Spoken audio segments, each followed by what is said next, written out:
So, I'm a bad fan. I didn't know that the series was even happening until my friend sent the trailer to me, but I immediately started word vomiting about it to him, and now I'm going to word vomit about it to you. This is Batman the Caped Crusader, a series coming out later this August 1st. I'm very excited about this show, and I'm very excited for its showrunners. I had issues with the 2022 movie, obviously, but Matt Reeves clearly has a great grasp on plot threads and the overall tone that something should be, and I think between him and Bruce Timm, they could easily make something excellent. J.J. Abrams is also here. I really have no thoughts about him. Everything he's done has been pretty middling and okay, all things considered, so I'm not sure how to consider his presence here. We'll see, it could be good. I love that one of the main villains we see is one of the ones that's been abandoned for a long time. I love you, Firefly. Welcome back. And I hope they continue to touch on more B and C-lister characters, because a lot of them have tons of potential. The overall design of everything looks really nice. It's not exactly as visually striking as most of the other animated adaptations, but I don't dislike the idea of a more muted, grounded environment with the slightly more outlandish character designs. It reminds me a lot of the early comics, which I'm sure was intentional, and it all fits together really nicely. And speaking of character designs, I like them. I like Bat's silly long horns, and I love Harley's costume. Oh my god, it's nice. We haven't had anything reminiscent to her original costume in so long. It's nice to see it back. And maybe it's just because I'm not on Twitter, but I personally haven't seen anyone complaining about her being Asian American. I'm sure there are some people. I certainly think it's fun. One of the things I love about vast franchises like this is that you can play around with so many different styles and ideas and themes and designs, and that definitely includes race and gender to me. I don't get why it couldn't or shouldn't. And the suit itself is just chef's kiss. On Harvey, I'm a little surprised that his face seems to be all one color. It's definitely a different choice, and kind of a surprising one for a show mostly throwing back to older, more elaborate visual styles.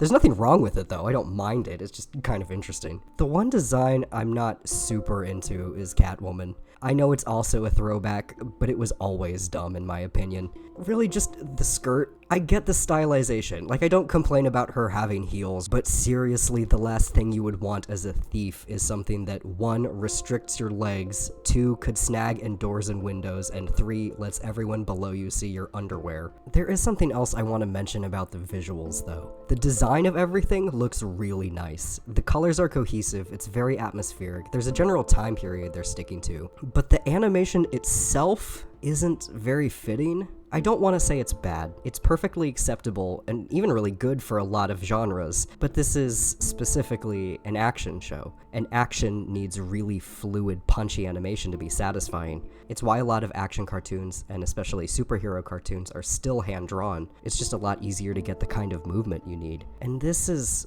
really stiff, janky animation, and it doesn't fit with a lot of the scenes we see. And interestingly enough, the character designs don't seem to be that much more detailed than something like BTAS or 2004. Nothing that would necessitate having rigs instead of hand-drawn, so I'm really not sure why they did it this way. I don't know. I obviously have no idea the time or budget they were afforded, so I'm obviously not judging the team, but I do feel like it is a drawback visually so far. I haven't mentioned the plot much, but that's because I don't think there's a lot to talk about there. It's a very basic, there's a strange figure that's been fighting crime and politicians don't like him. Not a lot to break down. It doesn't have to be more than that in my opinion though. A lot of what I like about Batman's stories are the character plot lines and interactions, and you can't really get into that in a trailer, so I'm just waiting for now. A few notes on actors. I mostly went to IMDb to see who was playing Batman now, because what little we hear of him sounds really good, and I can't imagine the kind of pressure he's under in this role. It's Hamish Linklater, who I wasn't familiar with prior, but like I said, I think he's doing a really good job. Peculiar.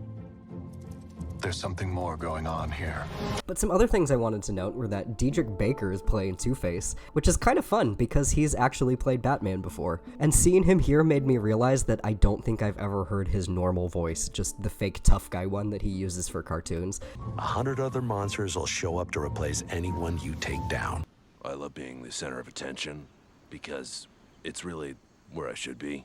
And I also noticed that Tom Kenny and John DiMaggio are both here, but they don't have character credits yet, so I'm very curious to see who they're going to be playing. It's possible they're just doing additional voices as they both have before, but I mean, if you're gonna get Tom Kenny and John DiMaggio. I want to put in predictions now, just to gamble. I think Tom Kenny could be great as this Firefly we see, and John DiMaggio could be a good Clayface. So we'll come back to these guesses sometime in the future.